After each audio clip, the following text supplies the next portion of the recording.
Le calme était revenu aux alentours de 17h30, ce lundi 3 mars, dans le faubourg de Mabina, près de Nguengere, après plus d'une heure de tirs nourris. Cependant, après une accalmie de quelques heures, les affrontements auraient pris autour de minuit et se sont poursuivis jusqu'à 2 heures du matin. Un coup de mortier a été attendu dans la zone. C'est mal à panique dans la partie sud-ouest de la ville de Butembo, à commune de Kimemi.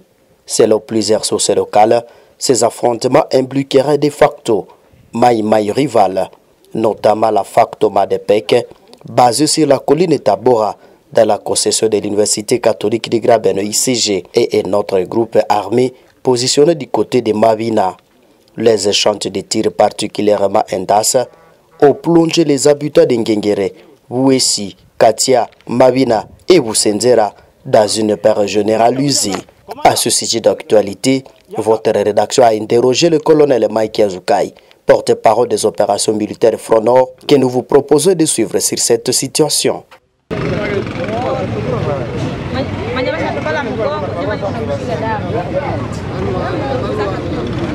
À ville de Butembo, l'après-midi d'hier, lundi, nous avons assisté à des échanges de tirs entre des fractions de Wazalendo, c'est au niveau du mont Tabora. L'armée est déjà au courant de cette situation?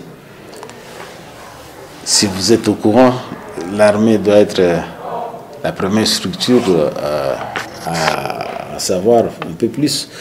C'est vrai, c'était quand même déshonorant de la part des gens qui sont censés accompagner l'armée ou soutenir l'armée dans les opérations contre l'armée rwandaise. Il vous souviendra que tout le monde a été sensibilisé, surtout les groupes armés, à venir défendre la République avec nous. Et là, hier, nous avons assisté à un concert inacceptable. On a paniqué toute la population de Butembo de 15h et encore 15h jusqu'à X temps. Ça a repris vers minuit. Et malheureusement, ce sont des groupes armés qui devraient normalement être au front, à la première ligne avec l'armée, parce que c'était ça qui a été décidé, que le bon citoyen qui voudra bien accompagner l'armée, qui voudra bien défendre la République, se range du côté de la République. Et on ne peut pas se ranger du côté de la République, accompagner l'armée et en même temps paniquer la population. Ça a donné l'impression que la ville a été attaquée alors qu'il n'en était rien. Et nous saisissons cette occasion parce que chaque fois que on essaie de creuser dans cette histoire de VDP, il y a toujours une opinion qui pense que l'armée traque d'une manière peut-être selon cette opinion-là, d'une manière un peu... Alors que ils devraient tous, s'ils sont patriotes, ils devraient tous nous accompagner, participer aux opérations de pacification. Nous saisissons, d'abord nous mettons la population de Butembo à témoin.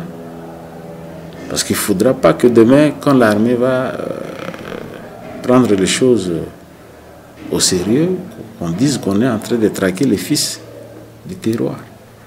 Ce qu'ils ont fait hier, ce n'était pas correct. Ce n'était pas correct. Ils ne devraient pas se tirer dessus en pleine ville. Nous connaissons Butembo. Butembo, c'est une ville commerciale, c'est une ville où les gens se débrouillent. Les gens ont droit de vaquer librement à leur occupation. Ils n'ont pas besoin d'écouter ça. Qu'on laisse le peuple, qu'on laisse la population de Butembo travailler. Moi, j'ai toujours dit que les Bibolais sont des Chinois. Depuis que je suis arrivé dans la région en 2015, je le disais souvent, c'est une population qui sait se débrouiller, qui sait chercher l'argent.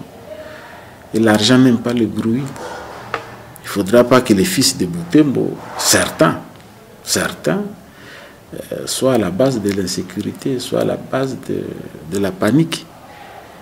Les Chinois ont besoin de travailler à Butembo. Vous savez, c'est une ville que tout le monde respecte. Alors, le respect commence par soi-même. Je doute que ceux qui ont fait, qui ont paniqué la ville viennent d'une autre province, de notre territoire. Ce sont les fils du terroir. Est-ce que la population de Butembo qui cherche son argent au quotidien a besoin d'écouter ça?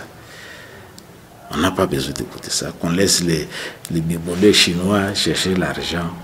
Et l'argent n'aime pas le bruit.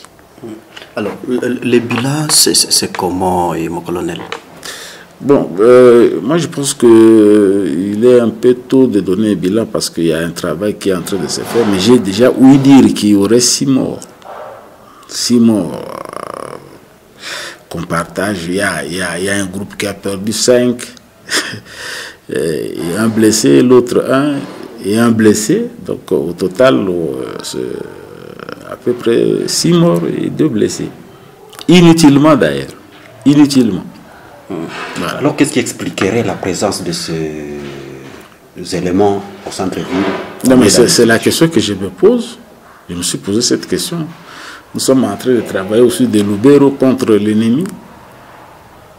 Il y a des groupes qui nous accompagnent, qui sont avec nous, qu'on félicite aujourd'hui. Mais ceux qui sont en train de se tirer dessus ici, je ne sais pas, ils viennent d'où?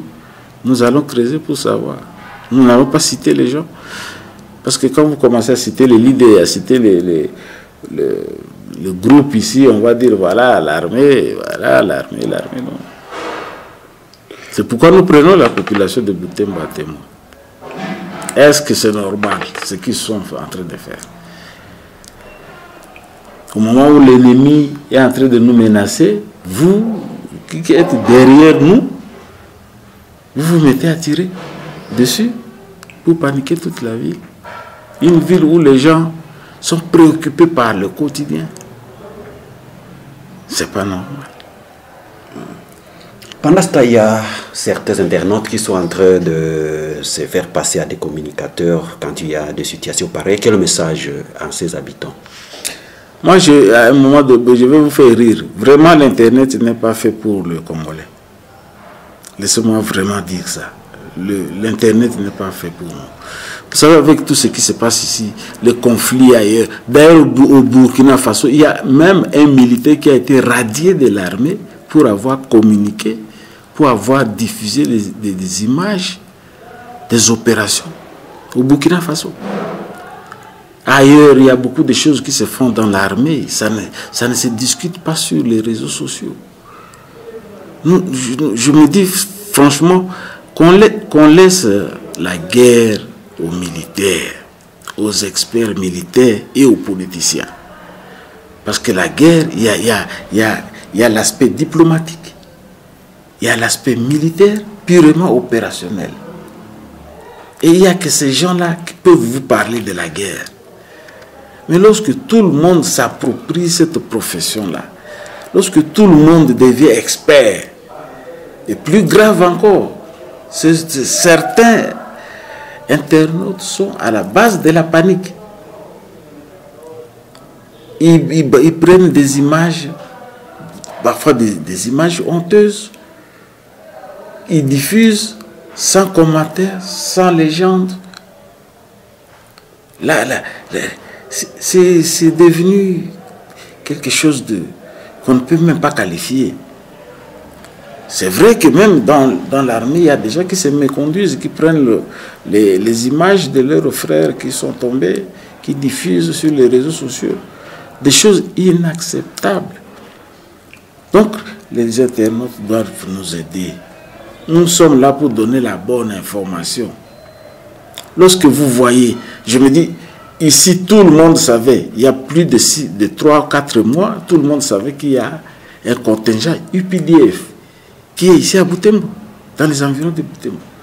Mais lorsque un internaute prend l'image d'un convoi de l'UPDF à Butembo, il balance ça, il dit la ville est tombé, l'UPDF a pris la ville, il y a ceci.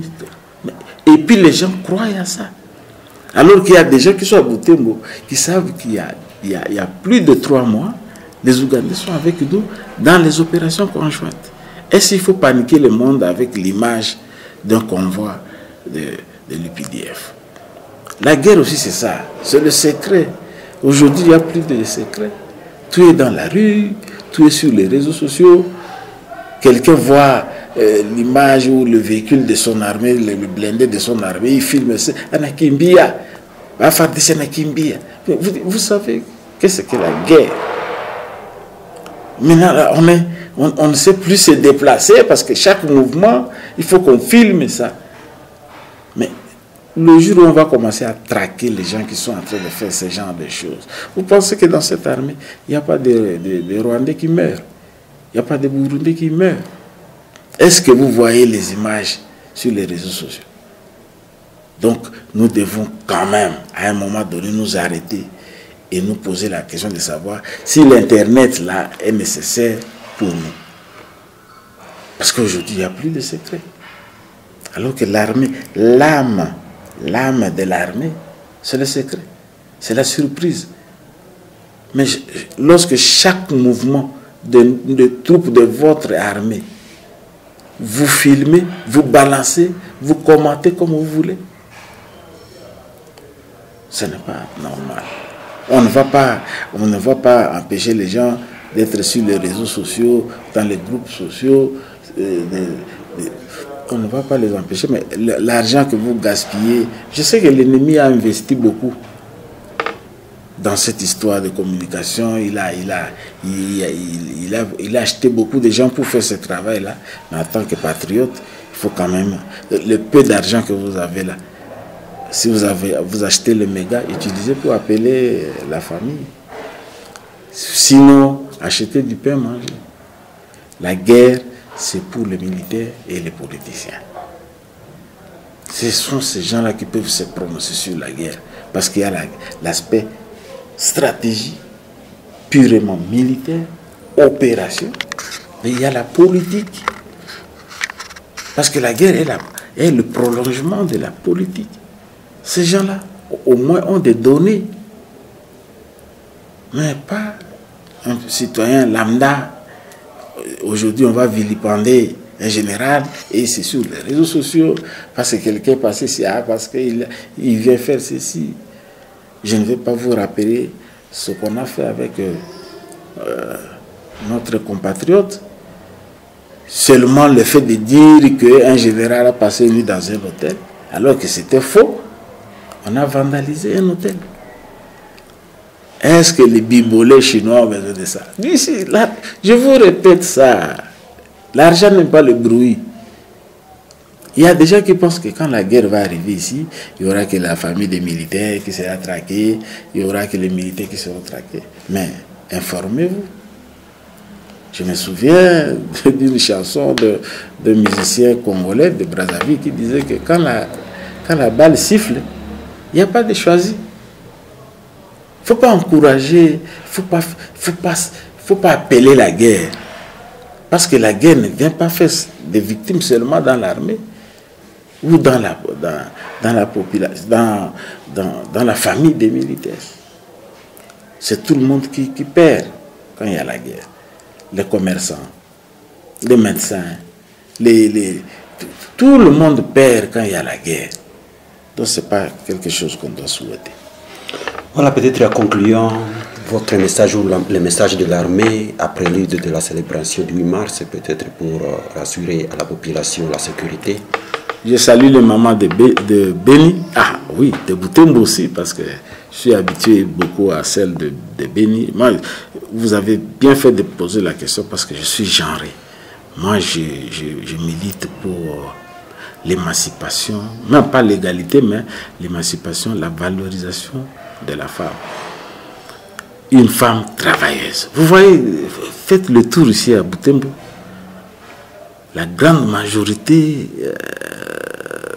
de commerçants, c'est des femmes. Et c'est elles qui nous tiennent le foyer. Aujourd'hui, nous les hommes, on est dans des histoires peut-être pas trop crédibles, mais les femmes s'occupent de la famille, du foyer, des enfants. Et on doit aider ces femmes-là à aller dehors. Les bibolaises, en tout cas, mettez-vous au travail. J'ai ouï dire que le thème de cette année, on a choisi pour le Grand Nord, je ne sais pas, le Nord Kivu, le soutien à l'armée. Le 8 mars, on dit pour 2025, soutien aux forces armées de la République démocratique du Congo. Et les Ouazalondes, bien sûr. Ces gens qui ont choisi ce thème ne se sont pas trompés. Il faut soutenir les forces armées de la République démocratique du Congo et les vrais patriotes qui les accompagnent. Et là, pour nous qui soutenons le combat de la femme, nous disons bravo aux mamans, courage, continuez à travailler. Nous sommes là pour accompagner les mamans qui se vendent bien. Parce qu'il y en a aussi qui ne se vendent pas bien. Alors, ça ne doit pas être une faveur. Bon, égalité, bon, quand on met une maman ici, quand on met un homme ici, il faut mettre aussi une femme. Non, c'est pas ça. Moi, je ne suis pas dans cette logique-là. Je suis dans la logique de la femme qui combat, qui se débrouille, qui se bat. Moi, c'est plus la méritocratie. La femme doit aussi se battre pour mériter la place qu'on doit lui attribuer, qu'on doit lui donner. Ce n'est pas égalité, non. Égalité, on risque de créer la foutaise. Quand on dit cette femme est directeur ou directrice, c'est qu'elle a mérité. On ne l'a pas mise là-bas parce qu'elle est femme, non. On l'a mise parce qu'elle est qualifiée, mais elle est femme. La méritocratie. Pas égalité. Moi, je pense qu'on doit recadrer ça. Et je souhaite une très bonne fête. Malheureusement, ça ne sera pas une fête comme telle, mais une très bonne journée au moment de Butembo, que j'aime bien. J'en ai beaucoup qui soutiennent, beaucoup qui soutiennent l'armée, qui soutiennent... et sont nos premiers conseillers. On a toujours dit derrière un homme, il y a une brave femme. Donc ce que nous faisons ici, c'est parce que derrière nous, il y a des mamans qui nous disent, papa, attention. Papa, qu'est-ce que tu fais? Papa, est-ce que tu as mangé? Papa, comment ça se passe là-bas? C'est elles. Donc elles sont derrière nous et nous avons besoin d'elles. Mais pour celles qui veulent aller de l'avant, qu'elles se battent, ce n'est pas un cadeau. L'émancipation de la femme, ce n'est pas un cadeau. Ça doit être une méritocratie. Celles qui sont dans les universités, il faut étudier. Il faut éviter les trucs du genre points sexuellement transmissibles. Celles qui sont dans des petits commerces ou des trucs, des ONG, financement sexuellement transmissible. Ça n'honore pas. Vous pouvez aller avec le sexe, vous avez les financements, mais après tout, vous vous déshonorez. Et même celui qui vous donne ces financements-là, à côté, il va dire, je lui ai donné parce que c'est toujours documenté. Et celles qui sont dans l'armée? Dans l'armée, nous avons des braves. Des braves. Elles sont avec nous. Elles sont aussi dans les trous de fusillés avec nous. Et nous en profitons pour appeler d'autres jeunes filles à venir dans l'armée, à venir servir leur pays. Et surtout dans la boîte qui est la mienne, la communication. On a besoin de femmes. Bientôt, nous aurons notre radio qui vont parler là-bas si ce n'est pas des femmes. Et comme on est genré, on fera un effort pour qu'il y ait 50% de femmes. Colonel Makazuka et la presse de Butembo vous remercie. C'est à moi de remercier la presse de Butembo que je n'ai pas beaucoup vu cette année. C'est pour des raisons évidentes. Mais si Dieu nous prête vie, on va construire notre armée numérique à nous bientôt. Merci. C'est à moi de vous remercier.